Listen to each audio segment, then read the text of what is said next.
کہ اس کے اندر تعلیم اور تبلیغ بھی موجود ہوتی ہے۔ تو دیکھیں ہم جو ہے وہ روزمرہ استعمال کرتے ہیں لا حول ولا قوت الا باللہ العلی العظیم۔ عرش الہی کے نیچے کے خزانوں میں سے ایک خزانہ قرار دیا گیا ہے ان کلمات کو، لا حول شریف کو۔ یہ عرش الہی کے نیچے کے خزانوں میں سے ایک خزانہ ہے۔ اتنا بڑا یہ وظیفہ ہے، اتنا بڑا یہ ورد ہے لا حول شریف، اور بڑے بڑے اکابر جو ہے اس کو استعمال کیا کرتے تھے مختلف چیزوں کے لیے۔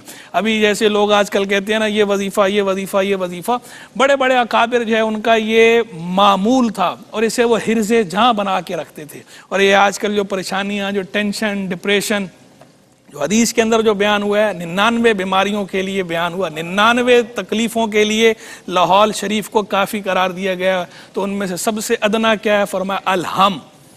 الہم، یہ جو ٹینشن ہوتی ہے، جو ڈپریشن ہوتا ہے، جو انگزائٹی ہوتی ہے، اس کے لیے سب سے بہترین جو ہے لا حول شریف ہے، لا حول ولا قوت الا باللہ العلی العظیم۔ 60 بار پڑھ کے اول آخر درود شریف پانی پہ دم کر کے پیا جائے تو بہترین ہے، یہ مجرب ہے، یہ ٹینشن کے لیے، ڈپریشن کے لیے، انگزائٹی کے لیے اور مختلف امراض کے لیے۔ تو بہرحال یہ تو اس کی ایک برکت ہے ہی ہے۔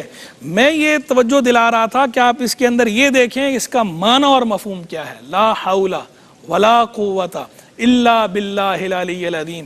کوئی طاقت نہیں، کوئی قوت نہیں مگر اللہ کی طرف سے، جو اللہ جو علی ہے، جو بلند ہے، العظیم جو عظیم ہے، عظمت والا ہے۔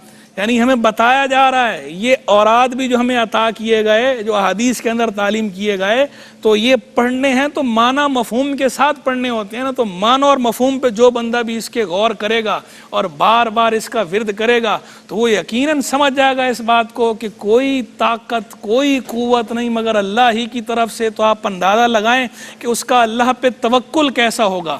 وہ بندہ کہ جس کے قلب و ذہن میں یہ بات راسخ ہو جائے کہ طاقت و قوت جو بھی ہے بس اللہ ہی کی طرف سے ہے، تو وہ بندہ کبھی تکبر کا شکار ہو سکتا ہے؟ نہیں۔ وہ بندہ کبھی بخل کا شکار ہو سکتا ہے؟ نہیں۔ وہ بندہ کبھی بزدلی کا شکار ہو سکتا ہے؟ وہ بندہ کبھی پریشانی، ٹینشن، ڈپریشن کا شکار ہو سکتا ہے؟ جب اس کے قلب و ذہن میں یہ بات راسخ ہے کہ طاقتیں، قوتیں سب اللہ کی طرف سے ہیں اور وہ اللہ سے لو لگائے ہوئے ہے، اور جب بھی بات کرتا ہے تو دستے دعا اللہ ہی کے سامنے اٹھاتا ہے، تو وہ کبھی پریشان ہو سکتا ہے؟ اسے انگزائٹی، ٹینشن، ڈپریشن یہ نہیں ہوتے۔ وقتی پریشانیاں ضرور آتی ہیں، لیکن جب بندہ اللہ کے حضور سر جھکاتا ہے، اللہ کے فرامین پر عمل کرتا ہے، اللہ سے لو لگاتا ہے، وہ اللہ جو مشکل کشا ہے، مشکلیں ٹالنے والا ہے، جو دافع البلیات ہے، بلائیں دور کرنے والا ہے، جب بندہ اس سے لو لگاتا ہے تو وہ اللہ مشکلیں دور کر ہی دیتا ہے۔ وہ اللہ مشکلیں دور کرتا ہے۔ وَمَن يَتَّقِ اللَّهَ يَجْعَل لَّهُ مَخْرَجًا، جو اللہ سے ڈرتا ہے تو اللہ کا تقوی اختیار کرتا ہے، اللہ اس کے لیے نکلنے کا راستہ بنا دیتا ہے۔ وَيَرْزُقْهُ مِنْ حَيْثُ لَا يَحْتَسِبُ، اور اسے وہاں سے روزی دیتا ہے جہاں سے اسے گمان بھی نہیں ہوتا۔ یہ بات خود اللہ رب العالمین جل وعلا فرما رہا ہے، یہ قرآن کی آیت ہے۔ یعنی یہ باتیں، یہ ایسا نہیں ہے کہ یہ باتیں ہم اپنی طرف سے کہہ رہے ہیں، یہ کتاب و سنت کا نچوڑ ہے جو ہم آپ کے سامنے رکھ رہے ہیں۔ یہ کتاب و سنت کا عطر ہے، کتاب اللہ میں فرمایا جا رہا ہے، یہ اللہ فرما رہا ہے۔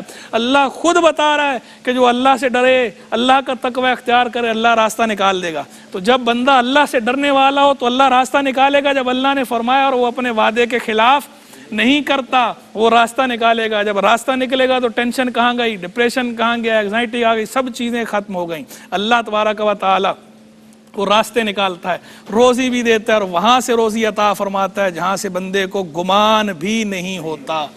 تو وہ اللہ جو ہے، تو یہ اللہ جو ہماری مشکلیں دور کرنے والا، وہ اللہ جو ہمیں ساری نعمتیں عطا کرنے والا، وہ اللہ جس نے ہمیں یہ سب نعمتیں عطا فرمائی، ہمیں زندگی کی دولت عطا فرمائی، ایمان کی دولت عطا فرمائی، صحت اور عافیت کی دولت عطا فرمائی، یہ سورج، یہ چاند، یہ ساری، یہ موسم، یہ سب مخلوق اللہ نے ہمارے لیے مسخر کی، ساری چیزیں ہمارے لیے بنائیں، اشرف المخلوقات کا تاج کرامت ہمارے سر پہ سجایا، وہ اللہ جس نے ہماری طرف اپنا کلام جو ہے یہ نازل کیا، بھیجا، کتاب اللہ بھیجی، وہ اللہ جس نے انبیاء کرام علیہم السلام بھیجے، وہ اللہ جس نے سیدنا رسول اللہ بھیجے، وہ اللہ جس نے سیدنا رسول اللہ کو ہماری طرف بھیجا ہے، وہ اللہ جس نے ہمیں سیدنا رسول اللہ کا غلام بنایا ہے۔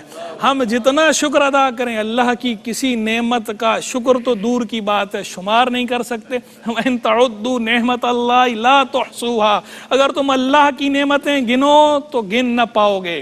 وہ اللہ جس کی نعمتیں گننا ہمارے لیے ممکن نہیں ہے، تو شکر کا حق کس نے ادا کرنا ہے؟ اور پھر وہ نعمتیں ایک سے ایک نعمت، ایک سے ایک نعمت، اور سب سے بڑی نعمت نعمت عظمیٰ، نعمت کبریٰ سیدنا رسول اللہ علیہ السلام۔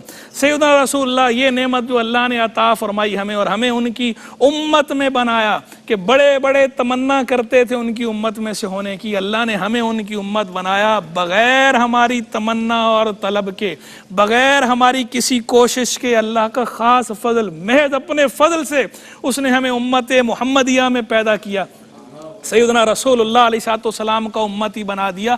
ہم جتنا شکر ادا کریں، ساری زندگی سجدے میں گزار دیں، اس نعمت کا شکر ادا نہیں کر سکتے، ایسی نعمت۔ تو وہ اللہ جس نے ہمیں یہ سب نعمتیں عطا فرمائیں، وہ اللہ جو سب کو نعمت عطا فرمانے والا، وہ اللہ جس کی تعریف سے تعریف میں جان پڑ جائے، وہ اللہ جو لائق تعریف، وہ اللہ جو سب سے بڑھ کر لائق محبت ہے، تو وہ اللہ اس بات کا سب سے بڑھ کر حق رکھتا ہے کہ اس کی ملاقات کا شوق ہمارے دل میں ہو۔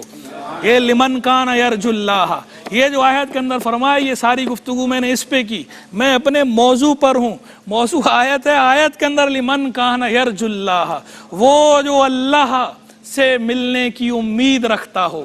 تو اللہ سے ملنے کی امید ہمارے دل میں ہونی چاہیے، یہ جوت ہمارے دل میں جاگنی چاہیے۔ اللہ محبت کا مستحق ہے سب سے بڑھ کر، اللہ اس بات کا سب سے بڑھ کر حق رکھتا ہے کہ ہم اللہ کی یاد میں تڑپیں، ہم اللہ کی یاد میں پھڑکیں، ہم اللہ کی یاد میں گریہ و زاری کریں، کہ انبیاء اور رسول علیہ السلام اللہ کی یاد میں روتے تھے۔ سیدنا رسول اللہ علیہ السلام، سیدنا رسول اللہ جن کا اسوہ حسنہ قرار دیا جا رہا ہے، آپ احادیث اٹھائیے، باقاعدہ مستند احادیث میں، ضعیف نہیں، مستند احادیث کے اندر یہ بات موجود ہے کہ سیدنا رسول اللہ علیہ السلام کے قلب اقدس سے بعض اوقات اس طرح آواز آتی تھی جیسے ہانڈی پک رہی ہو، جوش مارتی ہے تو جو آواز آتی ہے، یہ آواز آتی تھی۔ اور کیفیت کیا بیان ہوئی حدیث کے اندر؟ کس سے؟ فرمایا خوف خدا سے، خوف خدا سے، اللہ کے خوف سے۔ سیدنا رسول اللہ علیہ السلام کی کیفیت بعض اوقات ایسی ہوتی تھی کہ آپ کے مبارک سینے سے اس طرح آواز آتی تھی۔ تو سیدنا رسول اللہ، خوف خدا تعلیم امت ہے، اور جو اللہ سے جتنا قریب ہوگا، اللہ کی جتنی زیادہ معرفت رکھتا ہوگا، وہ اللہ سے اتنا ہی خوف و خشیت رکھتا ہوگا۔ تو اللہ سے محبت بھی کرنی ہے، اور اس محبت کے تقاضوں میں سے خوف خدا بھی ہے، کہ یہ خوف خدا کی تعلیم بھی اسی نے دی ہے۔ تو اللہ سے محبت بھی کرنی ہے، اور اسی محبت کے جو تقاضے ہیں جتنے بھی ہیں ان سب پہ عمل کرنا ہے۔